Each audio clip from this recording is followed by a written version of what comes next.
3, 2, 1.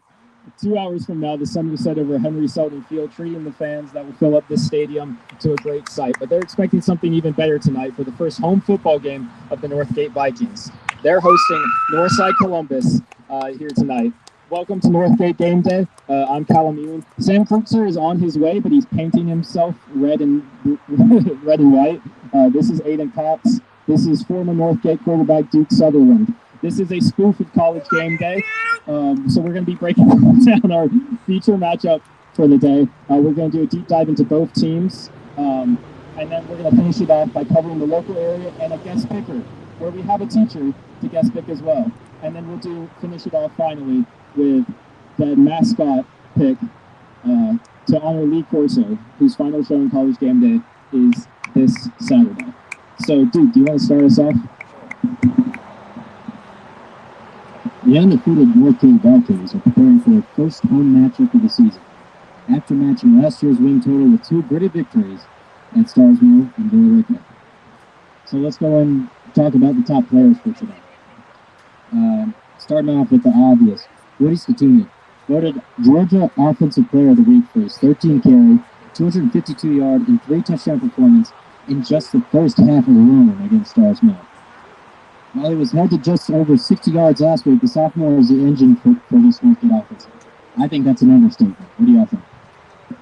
I don't know, Duke, but I know one thing. This kid has wheels and he likes to roll. So I've seen him play on the soccer team, and the two things that make him special are his acceleration off the jump and then his physicality. The yards after being tackled this year are just incredible. He's had the acceleration has helped with 80-yard runs. That's one of the reasons why he had such an impactful game against Stars Mill. The only trouble is going to be how the O-line will be able to protect him against stronger defensive lines. Villa Rica in the 12-9 really gutsy defensive win had a very physically imposing defensive line. And so their problem was the O-line making holes for Woody to run through. He can break through 2 or 3 tackles, but when you have 4 or 5 guys around you, what are you going to do, you know? Well, I did get to, not sponsored by any of these, by the way, but as I was saying, I did get to see him in action up close, whether that was on the sidelines or at practice on the field or in the locker rooms and in the weight rooms. I mean, it's unbelievable. I can't believe he doesn't, I almost don't think I've ever seen him wear a belt when he squats, and it's like 500 pounds or something. It's ridiculous. He's really a bright kid with a lot of future, so I'm excited to see where he can go. But Woody Scatini is not the only offensive option for the Northgate. Well, Trayvon Gill had a breakout game last week too. 88 yards, 4 catches, and the gutsy, again, 12-9 win over Villa Rica. Would you like to go in a little bit on him, Callum? Yeah, I got you. So basically, the Northgate offense specifically focuses on RPO and screen plays. So when they actually pass the ball, it's not that often. However, when they do, Gil's been the person with the most off-the-jump acceleration to look to, and he has the best size on the team. He has the only receiving touchdown for the year. He's broken off into multiple 20-yard runs, and he'll be their first option because the other 2 wide receivers on the team who have gotten significant targets, Connor Chubb and Xavier King, only have 6 receptions for less than 70 yards between them both. Do you have anything from what you've seen, Hugo? Yeah, I would just like to say, the past 2 games, first play of the game, we've opened up in passes.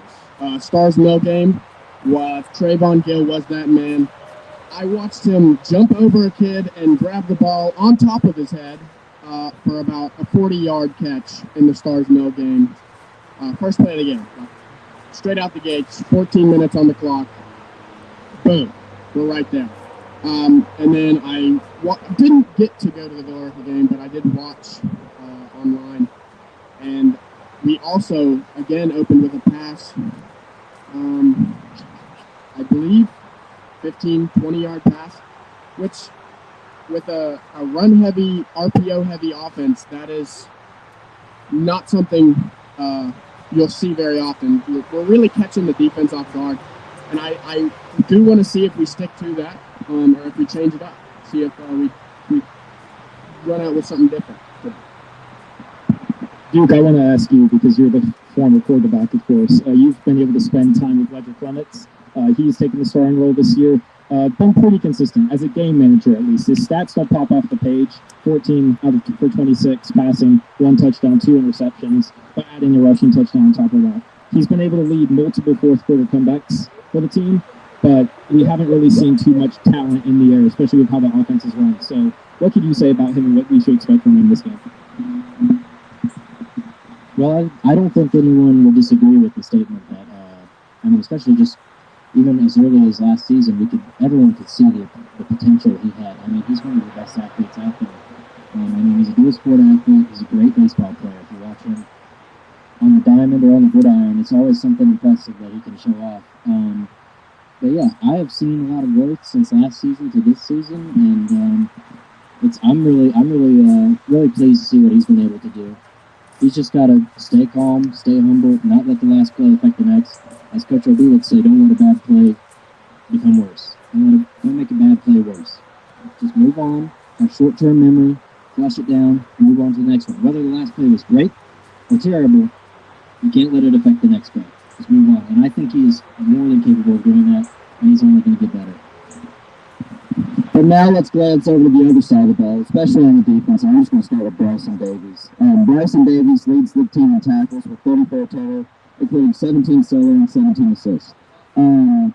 With that defense last week, Northgate shut down Villarica's run game, holding them to only 90 yards, which averaged about 3.3 yards a carry, and over 27 carries. They just couldn't get anything going. And like I said, it's been tough for this team at times. They made a lot of offensive errors, and they get it back. But the defense always toughed it out and made that final stand. Callum, would you like to go a little bit more depth about the defense? Yeah, I'll add just about Ray Vargas, tackles for loss there. You've got Jet Clark, who has 2.5 sacks, leads the team. You have a contributor everywhere, whether that be in the line or in the linebacker room or the corner or the secondary.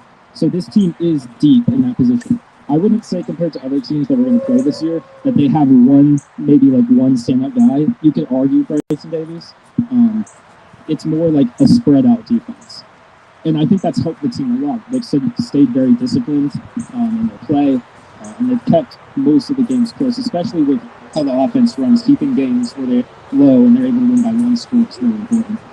You want to talk? I do have one thing to say, is that we have a unrecognized player this season, Keaton Stegall. I don't think we've seen him do that much this season, as much as he did last season at least.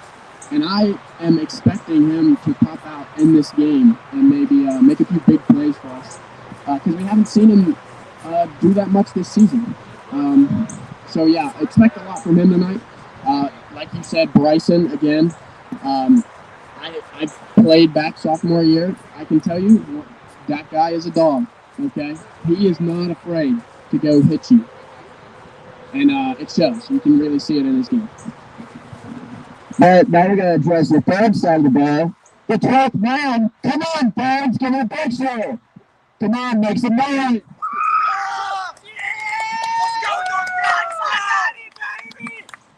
Let's go, baby! Let's go! About 600 fans here today. But now let's flip it over to the other team on that side of the field, Northside. And let's just start. Oh, well, Callum wants to take the reins. I've done too much studying on this team. Okay. Wow. Last week, 31-8 victory over in-city rival Shaw. I don't know what we're allowed to say that's like too negative on this, but Shaw are not a very talented football team. I guess that's a nice way to put it. Northside Columbus attempted to pass only 1 time in the game. It was incomplete. They had 8 different players run the ball. Their top players, Gabe Galarza had 4 carries, 71 yards, 2 touchdowns. Alex Tarboro, 13 carries, 138 yards, 1 touchdown. They are super run heavy. If you remember Gus Malzahn Auburn days, for better or worse, you'll remember that he ran a wing T offense. So you're going to have your offensive line, you'll have a tight end and the wide receiver close on one side, and then another wide receiver really far out. Basically, they're looking for short passes, reverses, and a lot of running the football. We've seen some runs from their quarterback. That should be expected. And they're just going to hammer it down, almost like the triple option that Georgia Tech used to run under Paul Johnson. So, Sam, I want to ask you, you saw how the D-line was able to handle Stars Mill. Do you think they'll be able to handle a really effective rushing attack tonight? If you do not know, Stars Mill also runs the wing T. So with having that experience and playing them already, whether this is a better wing T than Stars Mill, if they're better players, if they're more drive, more power, I do not know. However, I know we have that experience in defending the wing T, and I think that will play a part tonight. We should probably also add 9 of their starters were suspended for this game due to a fight after the conclusion of the Shaw game. We don't know who those are, so they could be some of their big contributors like fullback Travis Wakefield and some of the rushing players we talked about. We really don't know. We just know that there's 9 and that they're going to come in here with a bad attitude, possibly looking for another victory. So we're going to see how well we can handle that. Another big contributor on the ball there was Jai Jackson. Jai Jackson led the team in touchdowns last week with 3 against Shaw, and he averaged 8.4 yards a carry. Duke, you played under Coach Whitley. You've seen the film, you've heard the speeches. How do we handle a physical front? How do you think Whitley will approach this front tonight? That's a good question. Well, I'll tell you one thing. You mentioned that it's the same. They're running the same offense effectively as Stars Mill last week, and so I haven't been able to be at any of the practices during the regular season, like I have been in months past. But I imagine that for the scout offense, they probably reused a lot of the same plays on the cards for the defense to get the same looks from last week to this week. So hopefully we'll be double prepared for this game tonight. I think he's going to be as intense as he always is, if not more so. He is going to probably emphasize not to get complacent as a team. We've started off undefeated, 2-0. Don't get that in our head that we're unstoppable, that we're invincible. We're not. We never will be. We have to go at this game as hard as any other week, like as if it's the Super Bowl. We could be playing the Georgia Bulldogs right now. We'd have to play as hard as possible, no matter what. Doesn't matter who it is on the other side of the ball.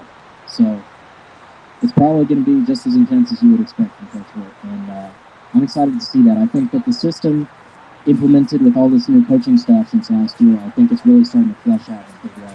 So I'm excited to see it develop this year. I'll add lastly, yeah, we can't get too much in our heads because we have already matched our season win total from last year, if you think about it.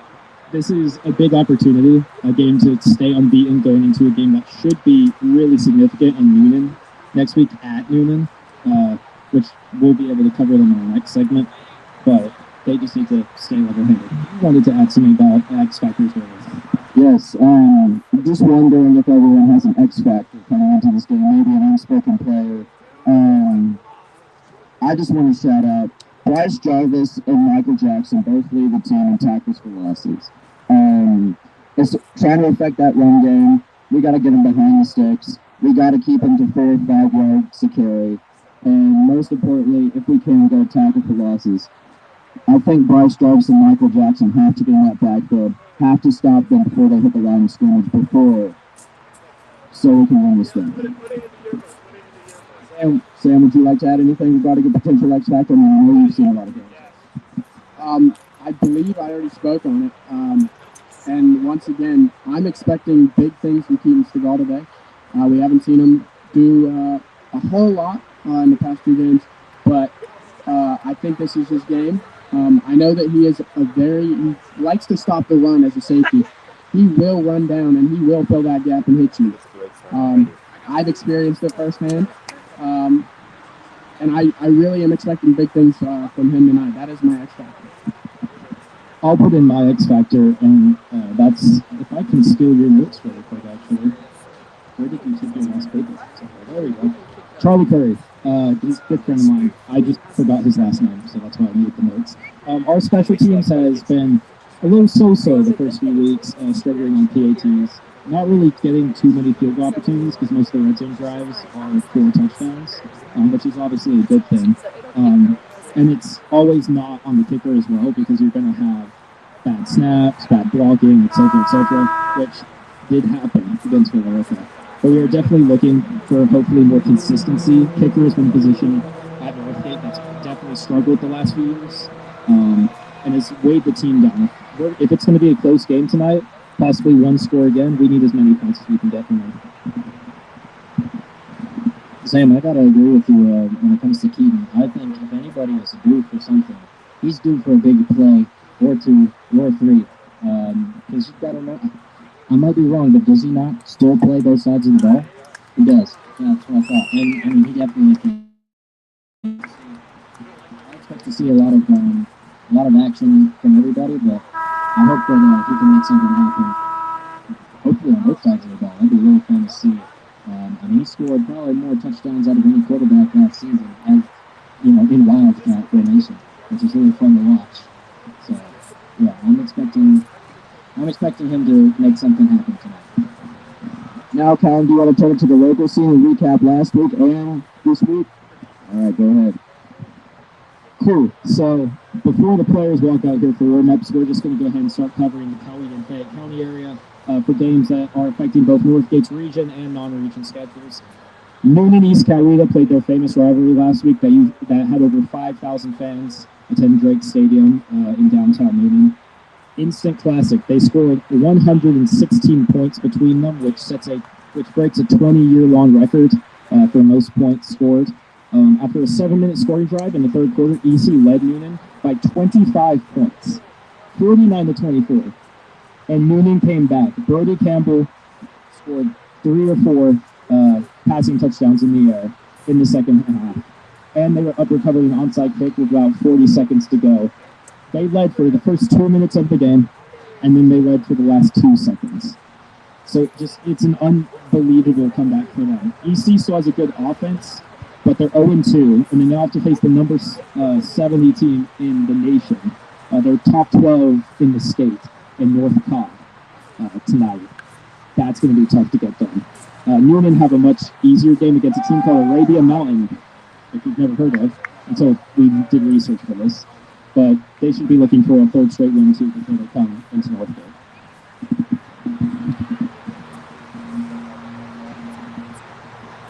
So I was tasked with breaking down the McIntosh match. So I have an interesting. It's pretty cool that this is my job because I have an interesting connection to McIntosh because my dad actually graduated from there. Yeah, and all my a bunch of my aunts and uncles, his siblings, all went to McIntosh. But as somebody who has a diploma from Northgate High School, I'm contractually obligated to refer them by their true name, McIntosh. Now, they have an interesting matchup tonight against Hillgrove at home. So they have home field advantage. That's one thing. So two guys that I'm expecting to see some action from McIntosh would be number 5, the senior wide receiver and defensive back Skip Smith. He's 6 foot and 160 pounds. So imagine weighing the same as me and being like 6 feet instead. So he leads in receiving yards for McIntosh. So, I mean, at his size and what he's capable of doing, I would not want to be the one covering him. Would you? Probably not. And then you have their senior running back. Also says on the next clip that he's also a free safety. So that's 2 guys that play both sides of the ball allegedly. He's 6'2", 210 pounds, according to my resources, and he's a senior. So he averages 7.2 yards per carry, 111.5 yards per game. And last week, despite a tough loss against Sandy Creek, he rushed for 101 yards and caught a touchdown. So another thing is on defense. On the defensive side of the ball for McIntosh, they have big guys. I mean, tall, strong guys on that team, and that always helps on defense. So they did have a tough loss up against Hillgrove. I think their big concern is going to be containing their quarterback, Donovan Mack. He's got great arm strength, accuracy, and he's got the ability to extend plays like not many people have. So they're going to have to contain him. They're going to have to stop him, hopefully get enough sacks. They did have a tough loss last week against Sandy Creek, but I think they will regroup and win at home against a younger team of Hillgrove. So my pick is McIntosh tonight. Well, now I'd like to cover the private school scene very quickly, starting off with Trinity, who's off this week, but they lost their season opener at Ola versus the Mustangs in a game they never quite could overcome. Ola put up 2 scores early. Trinity responded, and from there it just became a back and forth. But when it was needed, Trinity could not convert and lost to Ola 34-28. However, they responded last week, beating Riverdale's and the Raiders 34-8. Peyton Eccles and Bakari Hamilton, wide receiver and running back respectively, have had great performances over these 2 games, with Eccles having 12 receptions and 193 yards, and Hamilton having 34 carries and 232 rushing yards. The quarterback, Ashton Clare Jr., also has completed 22 out of 42 passes, a little over 500 throwing accuracy, but has thrown for 381 yards and 4 touchdowns.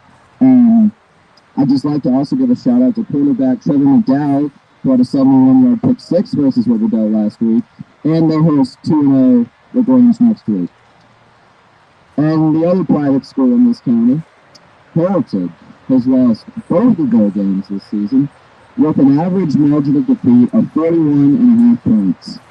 They have been outscored 90-7 so far this season, and they play 2-0 Kings Ridge at Kings Ridge tonight. Heritage's key to victory is simple. They need to shut down King Christian's running back Austin Dyer, who averages 82.5 yards per game. We're finally getting the offense moving and taking advantage of defensive stops and stands. However, Heritage's team only contains 21 players on the team, not even a full 22-man roster to make up 11 on offense and 11 on defense.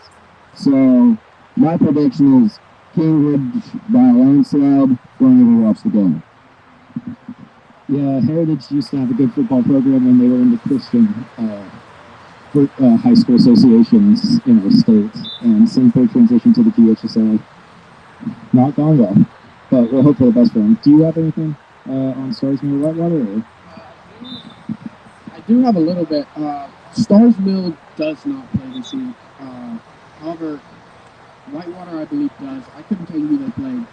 However, they did play each other last week or 2 weeks before, and it was last week? Yes. And Stars Mill lost to Whitewater 49-20, which 29-point deficit is not normally what we see out of Stars Mill. Stars Mill is normally a very solid team. And in fact, up to, 2 years ago, we had not beat them in about 15 years. 15 years, something like that. And we finally beat them. And since then, we have not lost them. We've beat them 2 or 3 years in a row. And I can't say I expected that. I've always thought of them as a relatively good team. However, this season it is not looking that way. Whitewater, however, on the other hand, they are looking better than they have in the past. Which I also did not expect. That's about all I have. I'll have to say Stars Mill only won 2 of the last 3, but still, it's been a rough form for them, fall off over the last few years. Whitewater are almost like Northside Columbus is tonight, in which we forgot to mention earlier when you were talking about players on both sides of the ball for McIntosh and other schools. Northside Columbus, nearly every player on their team plays defense and offense. You've got linebackers and cornerbacks who are getting rushes. They're just going to send everyone tonight. Is that because of a depleted roster like Heritage? We don't know, but they also just might be really talented. On the Whitewater side of things, they run the ball, and that's about it. When they do pass the ball, their QB last week with Starsville had 5 completions and 7 attempts, 3 touchdowns. Yeah. So they are going to be an effective team. Do you know if they're on the Northgate schedule this year? I do not believe they are, but I can be fact-checked on that. Yeah, we do not play Whitewater this year. We switched regions 2 years ago, and we switched up a lot. We don't play Whitewater anymore. We used to play Ola as well. We don't play Ola anymore. So yeah, we do not play. Regions have definitely gone harder since they got rid of 7 of them. definitely hurt some of the regional rivalries, but then again, now we get to play Newman, and it's a regional, so it's always great. Now walking up very far away from us, you can't see her right now, is Miss Bowie. She's our school librarian, and she's one of our guest pickers tonight because we are going to pick the local games around the region to finish off this segment. We have 4 games. We're picking the McIntosh game, Union, EC, and then of course ours. Oh, and we have. What's up, bro? What's up? All right, you want to pick the games with us? This is not Miss Bowie, no. You should introduce her. My name is John Aston. I am a junior here at Northgate, and I'm going to pick the games. You just like broke the mic, bro. Okay, Miss Bowie, I'm sorry, he stole your chair, but you can still come in. You can stay if you want. Not in the chair, man. You got to stand up. Yeah, thank you. My chair. Go. Hey, you can stay. We're down for a fan pick. We are. Most of the fans are behind us in the student section, which is unfortunate, but is what it is. They're ready for the game. Do you want to introduce yourself real quick? Okay. Hi, I'm Miss Bowie, Sandy Bowie. I'm the media specialist at Northgate. I've been here 24 years. A Viking. Yes, 24 years. Nice. So you don't actually know this. There is one game that we're picking that we forgot to tell you about.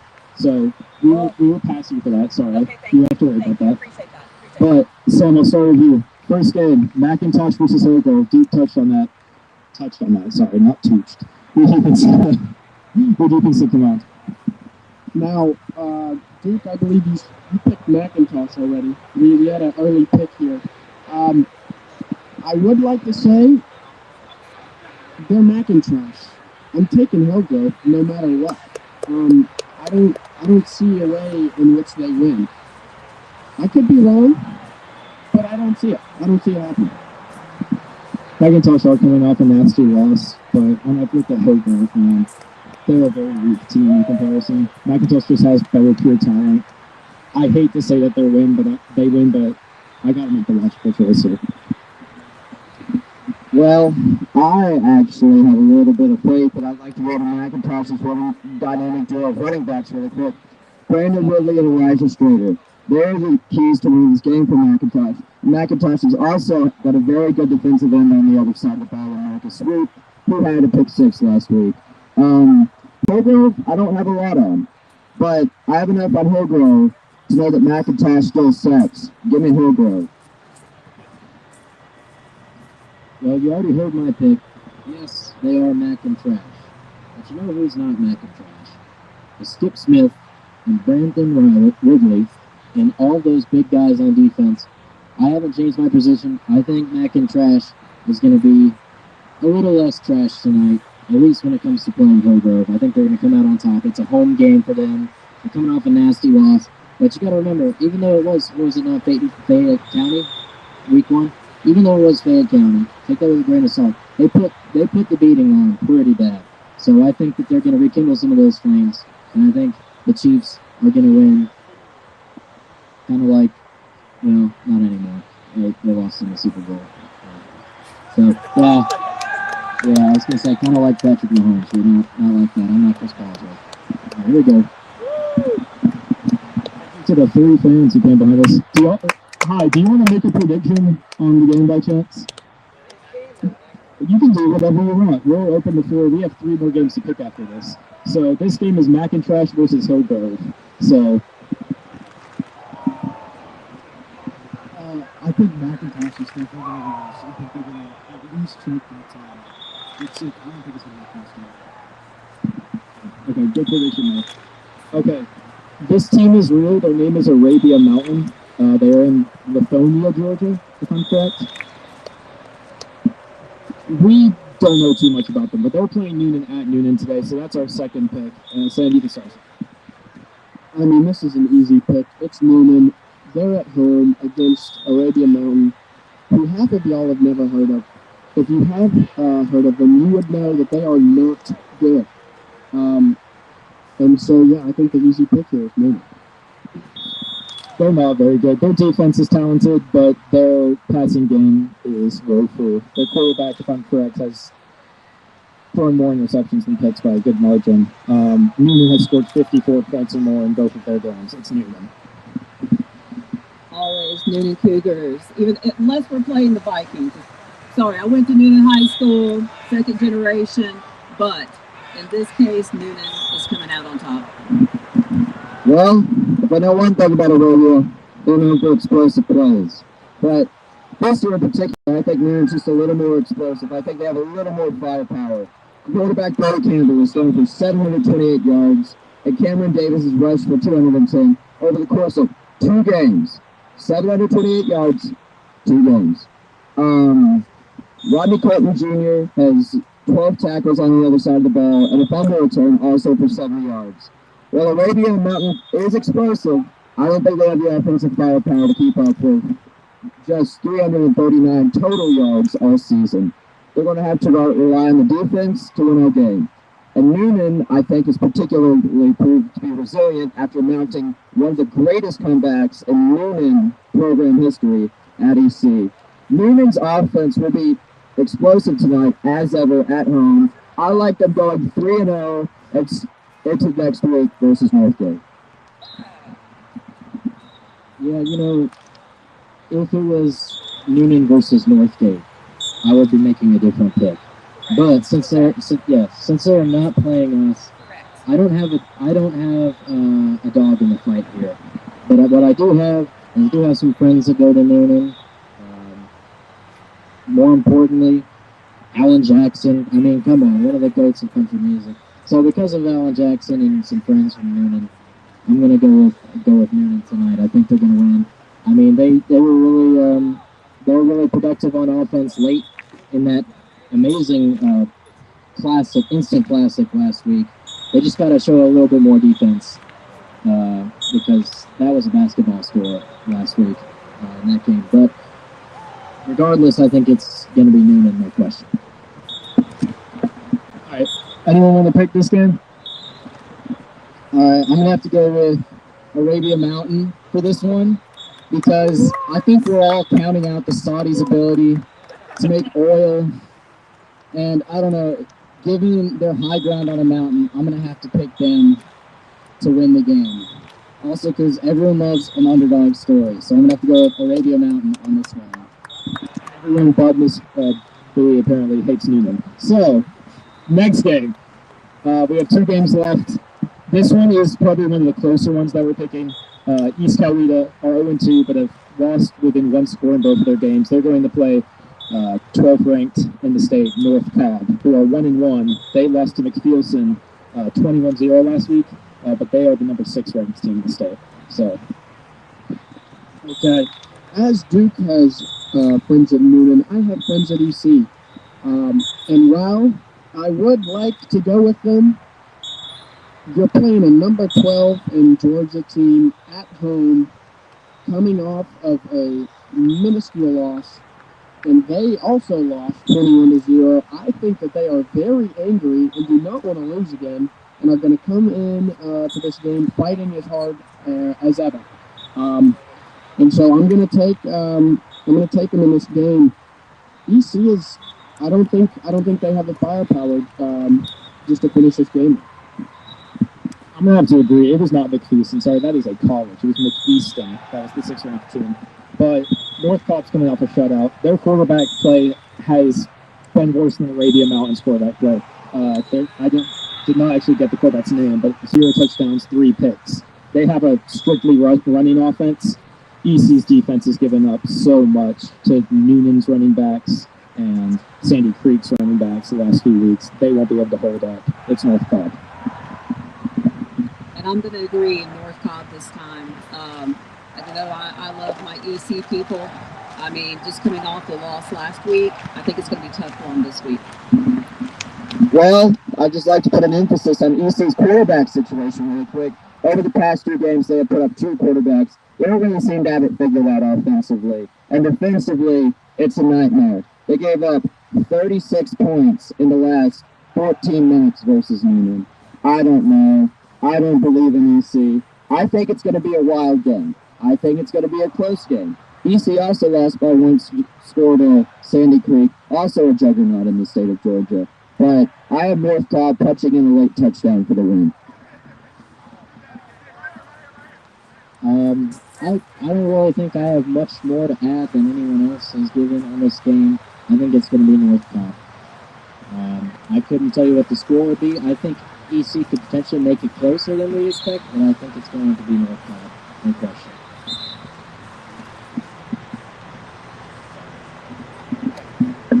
We gotta get prepped for the last pick because it's the headgear pick, and it's the most important pick because it's this game that we built up to this entire week. It's Northgate versus Northside Columbus, and Duke will get to do the honors of the headgear pick this week. We actually do have the heads of both teams, so he could choose Northside Columbus and be lame, but I hope he doesn't.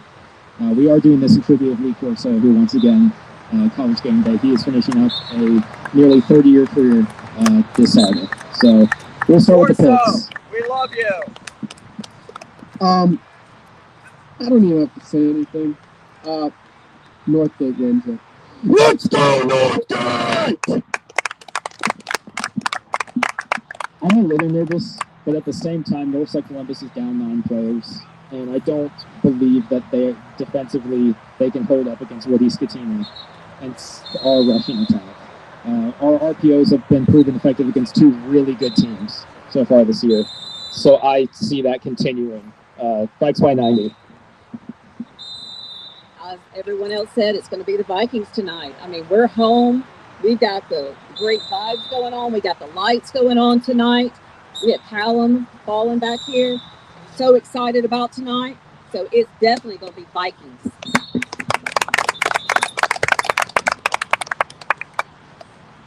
This might be an unpopular opinion around these parts, but at the start of this week, I had Northside Columbus. But then I noticed 9 of their starters were out, and I went back and thought about it for a little bit. And then I looked at our team, Northgate, the Vikings. And this team's got something it hasn't had in a hot minute. Momentum. And they're rolling. Slowly but surely, they find ways to tough it out on that final drive, to break up that final pass, and to go home with a W. I like Coach Whitley getting a nice statement win tonight, and the Vikings going 3-0, headed to Drake Field. And can I get some noise for the fans? With this crowd, and it's going to be amplified 20 times louder tonight. I think the 12th man's going to get in Northside's head, and I got the Vikes by 90.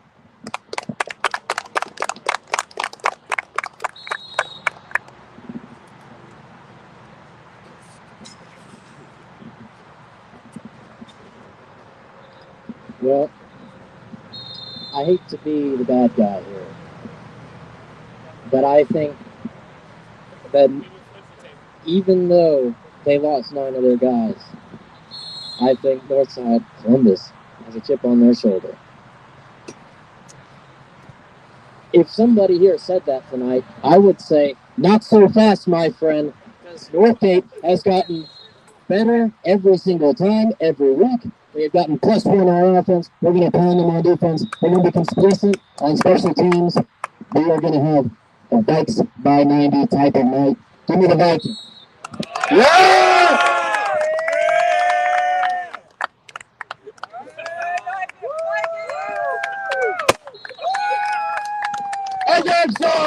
And that's all for Monday today. We will be back to you 2 weeks. Drake Field, Vikes by 90. Stay there, Penny Day.